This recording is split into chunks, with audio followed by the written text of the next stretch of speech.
Problems are easy to identify. Here we like to focus on the solutions. And today we're talking all about branding. And this message is brought to you by my mama, where I get it from. Shout out to the Business Mama crew. You know what to do. Like, share, comment, and subscribe. Today we're talking all about branding. Branding is the way we interact, engage, receive the culture, character, and the message of your business, self, person, whatever. There's so many things that you can brand. So let's get into it so you can learn all about it so you can start branding better today. So the first thing you're going to want to understand and get a hold of is, what are we branding? I know that sounds like, what, sis? I know what I'm branding. I'm branding my business. But are you branding your whole business? Are you branding just your character, yourself? Or are you branding a product? Make sure that every time you have a new product launch, or every time you're launching a new business, or every time you're presenting yourself, you are branded.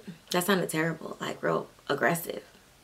Make sure that your message is clear on what you're trying to brand before you start writing down how to brand. You see what I'm saying? Like, are you branding for a Valentine's Day launch? Are you branding for a summer launch? Or are you branding your whole business? Because those can look very similar, yet have big differences that are so important. So the number one thing you want to do is know what you're branding. The second thing you want to know is the message and the mission. How do you want to convey yourself in these streets? What do you want people to leave with? You know, there are so many missions and messages out there, like a good neighbor, State Farm is there, McDonald's, I'm loving it. That's like little hashtags, but it's part of their messaging. And their mission is probably 5 sentences or 2 sentences long. But what do you want people to feel and believe? What is your promise? What is your truth about your brand or your products or yourself that you want to convey to your audience? Number 3 is, okay, how does this brand feel? Come on, somebody. Is this brand high energy? We at the party, we dancing, even if it's not really a party, office party, you know what I'm saying? I used to work for this one company who was a very like fun company. I mean, they had like beers and at parties, and I was just like, wait, we're at work and we're drinking, well, I don't drink beer, but I was like, y'all drinking beer. This is fun. So is it fun, or is it not that the correlation of alcohol and fun is mutually exclusive? But anyway, is it fun or is it serious? You know, or is it chill, right? What is the feel of your brand?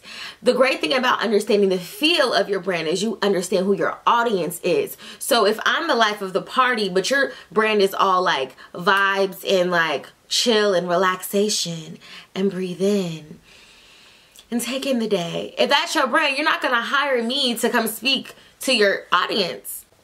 Understanding the feel of your brand is also so important because it lets you know what you want your audience to leave with, right? So a lot of times after we teach a class, we have like a little like questionnaire, or at a restaurant they might say, how was my service? You know, and if we could write something, are we gonna write, I felt real calm after this, or I felt like, man, I can go start my life over after this, I was empowered, or I feel so relaxed. Like, what is the, I wanna, you know, what is it making you feel? Is it getting you fired up? Is it calming you down? That's what you want your audience to leave with too. Even when they're just coming across your social media page, your website, your app, what are they feeling when they leave? Because that's why they're gonna keep on coming back. You want people who want to feel a certain way, but you have to convey that message clearly to them. If I know I can go down the street to a store and get my hair done and it's going to be a quiet environment, I probably will go to that hair salon. Somebody else might want to go to a hair salon or a barbershop where they're having so much fun, having kiki time and chat. I like my self-care, so we can talk a little bit, but after you start washing that hair, I want to go sleep. Okay? You feel what I'm saying? All right. The next thing is, what is the look of your brand? All right. So what is the look of your brand? How does it look? What's the logo? What's the font? What's the colors? Take a seat back and think about these things. They're so important. Because if you have a fun brand, you might have certain font. If you have a chill brand, you might have different font. If you have a serious brand, a corporate brand, that might look one way. But if you have a casual brand, that might look another way. The look also includes the logo. So like get yourself a nice little logo or go to Canva or somebody's website and go ahead and make you one for now. But make sure you get a logo because people need to see this is the mission. This is the logo. When I see the logo, I feel this way. When I see the logo, I know it's Angela Solutions. You feel what I'm saying? I know what I'm about to embark on. I'm so excited. Make your logo unique. Make sure it's clear and to the point. If you ask me, the cleaner the logo, the better, but every brand is different. So the next thing is the messaging. So this is going to be the hashtags. This is going to be the sayings. You know what I'm saying? Like, what is the verbiage that people will always say when they are with your business, about your business, around your business? What is the hashtags? What are they saying? How can you incorporate those things? Because hashtags are huge now. This is how people are finding different things, you know? If you are a fitness trainer, you know what I'm saying? Get fit with mitt. I don't know. And if you were a boxer, that would actually work because you have a mitt on. But you feel what I'm saying? What are the different things that you're going to put down as your verbiage? Roses with Rosie. You know what I'm saying? Angela Solutions. That would be one of the hashtags that I would use, right? And how I always introduce the YouTube videos. Problems are easy to identify. We like to focus on the solutions. That's a part of my messaging. I'm here to help you not identify your issues, but help you solve problems. In that message alone, you can see that she ain't here to play with me and hear me. I mean, I'm gonna hear you.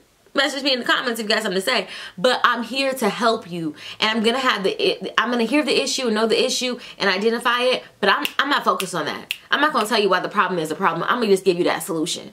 So what is your messaging? What can people count on when it comes to you? What is your expertise? What are things you're giving solutions for? People want to know. The next thing is the story, love. What is the story? What is the story behind the products? Why did you make this new perfume? Did you realize that you went to France and you loved the way the ocean smelled and you were like, ooh, I want to bottle it? So you went back and you hadn't been in France in 2 years and you were so sad, but you said, I know, I'll make my own fragrance that smells like the French. Does France have oceans? I mean, I guess everybody got oceans.